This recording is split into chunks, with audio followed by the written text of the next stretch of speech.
आपको जो स्वप्न में जागृत में जो भी भजन बन रहा है, जो भी आनंद मिल रहा है, प्रार्थना है, गुप्त रखिए, इसे प्रकाशित मत कीजिए। इस बात में उपासक फिसल जाता है।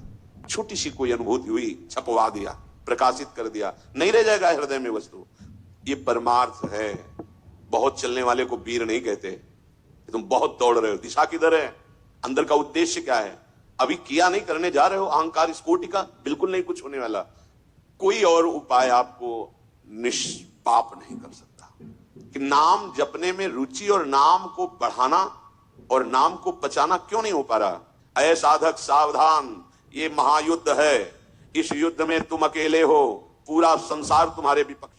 कह रहे हैं कि ये दो चीजें दुर्लभ है। पकड़ो दुर्लभ बात, मनुष्य जन्म मिल गया, कृपा से मिल गया, और समय भजन के लिए। तो उन महापुरुष ने कहा, ये लाल कपड़ा रंगा के आप घूम रहे हो तो जानते हो इसका मतलब? नहीं महाराज, हम नहीं जानते। बोले काशाय वस्त्र अग्नि है, मानो आपका कुछ नहीं रहा, सब कुछ भस्म हो गया। इसको धारण किए हो तो केवल एक भगवान के सिवा कोई तुम्हारा नहीं। जी, आगे की बात समझना।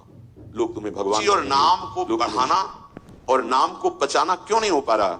ऐ साधक सावधान, ये महायुद्ध है, इस युद्ध में तुम अकेले हो, पूरा संसार तुम्हारे विपक्ष। कह रहे हैं कि ये दो चीजें दुर्लभ है। पकड़ो दुर्लभ बात, मनुष्य जन्म मिल गया, कृपा से मिल गया, और समय भजन के लिए। तो उन महापुरुष ने कहा, ये लाल कपड़ा रंगा के आप घूम रहे हो तो जानते हो इसका मतलब? नहीं महाराज, हम नहीं जानते। बोले काशाय वस्त्र अग्नि है, मानो आपका कुछ नहीं रहा, सब कुछ भस्म हो गया। इसको धारण किए हो तो केवल एक भगवान के सिवा कोई तुम्हारा नहीं।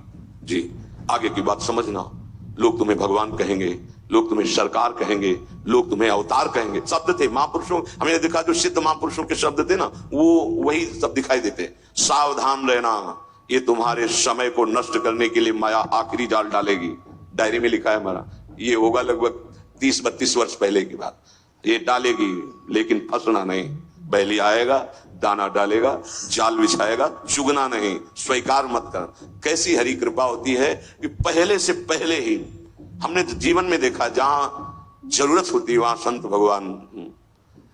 एक निराशा आ गई जब किडनी फेल हुई, सेवा में रत सुधानिधि के श्लोक उच्चारण कर रहे थे, श्री जी के पात्र मार्जन कर।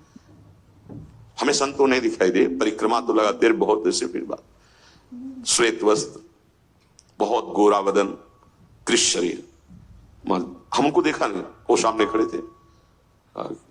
क्यों साधु हो के उदास क्यों हो? उदास क्या, दोनों किडनी फेल, डॉक्टर साहब कोई दवा तो है नहीं, तो पीड़ा भी है शरीर में, इसीलिए उदासी। बोले नहीं, उदास नहीं रहना चाहिए, प्रसन्न रहो। हाँ, हम कोई भय नहीं है। तो बोले ये अभी मरोगे भी नहीं ना तुम? हम कहा, डॉक्टर ने तो कह दिया कि तुम मर जाओगे। बोले 80 वर्ष नहीं मरोगे। ऐसा होगा 80 वर्ष नहीं। ये कौन है, कौन है? जैसे मां उदास देखे तो उसे चैन नहीं पड़ती, क्यों उदास हो? ऐसे संत रूप में भगवान क्यों उदास हो? हम कह रहे हैं 8 मिनट जिए, पर प्रसन्न होके तो जी रहे हैं। इस संतों का हरि बिनु अपनों को, एक एक कदम पे उनका प्यार, उनका दुलार, उनकी संभाल देखिए। हर कदम पर जहां जो चाहिए, जो उपदेश, जो परिस्थिति, वो सब उनको दे। महापुरुषों के वचन मान लो। सी बात करें, मैं तुम्हें उपदेश कर रहा हूं, कृपा करके थोड़ी सी बात मेरी सुन लो। ये सर्वार्थान, ये जो कुछ तुम देख रहे हो, जो कुछ तुम कमा रहे हो, ये सब तुम्हारे साथ नहीं जाएगा। एकमात्र नाम, और ये करते हुए वो कमाया जा सकता है। ऐसा नहीं कि सब छोड़ दो, ऐसा कभी नहीं शास्त्र कहता। सबका राग छोड़ दो, अंदर से प्रभु से अपनापन करके नाम जप करो, अपने कर्तव्य का पालन करो, बढ़िया महात्मा हो जाओगे। पैंट शर्ट में महात्मा, धोती कुर्ता में महात्मा, गृहस्थ में महात्मा बन जाओगे।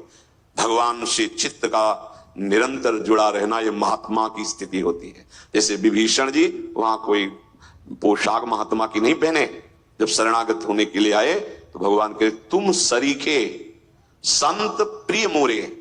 भगवान श्री राम, जब रावण ने लात मारी सभा में, विभीषण जी को रोष नहीं आया, हाथ जोड़कर कह रहे, तुम पितु सरिस भले ही मुहि मारा, राम भजे हित नाथ तुम्हारा। तो परम वैष्णवाचार्य महादेव जी, उमा संत कह यही बड़ा है, ये संत है विभीषण। देखो विभीषण जी हृदय से संत हैं, क्योंकि निरंतर नाम जप करते हुए भगवान को अपना मानते हैं, अन्य किसी कोई वस्तु व्यक्ति स्थान को नहीं।